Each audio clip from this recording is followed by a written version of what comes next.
I didn't have any inkling that Geelong was interested really. Like Stephen Wells came over to my house. I remember that. I can't even remember how long before the draft it was, but definitely didn't picture myself coming over to Geelong really. I kind of envisioned myself leaving WA if I was to get drafted. Just, there's only 2 clubs and obviously a lot more chance over here in the east. So I was kind of ready for that, and I kind of thank my lucky stars really that I landed where I did, and forged a really long career at the Cats. It's made so much easier by the people around. Started with a host family that I had really a great time with, and showed me the ropes, and helped, I suppose, grow up and get settled in really seamlessly. They're probably the earliest memories that I have of getting drafted. I was a little bit disappointed at the start to get drafted to Geelong because they just won the '09 flag, and I thought, geez, I'm not going to get a game for 2 or 3 years potentially. And then again, I was lucky enough to debut round 1 the next year in Joel Corey's 200th, which was funny because he was one of the first people that reached out when I got drafted. Fellow WA person, I think he even was East Perth as well, which was the club I'd played footy for as well. So yeah, it was looking back now, it's a long time ago. Just imagine how excited these kids would be now to enter the AFL system. I'm pretty sure, I actually can't remember properly. I think we were at my dad's house, and we just had family there, and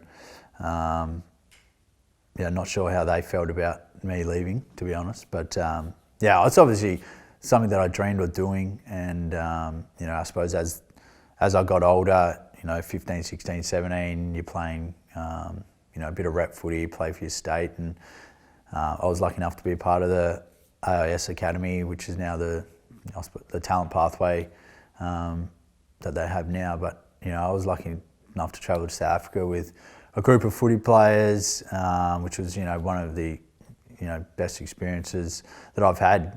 Opened my eyes to the way some other people live in South Africa, and it was a great experience. But being a part of those teams and sides, you kind of get a little bit of an inkling of where you sit, and I knew I definitely wasn't going to be a high draft pick, but I wasn't sure if I was going to.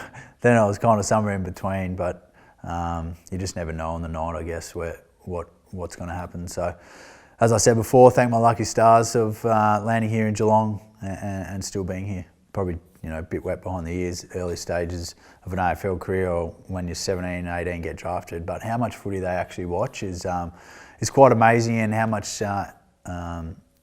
analysis goes into those type of things. It's not just, I suppose, how good you are and the way you play, but schooling and your desire to keep improving and little things like that. So it's a full-time gig, and they do a lot of travelling, which can affect families too. So hats off to Wellesley. He's done a phenomenal job for this footy club, and will continue to do so.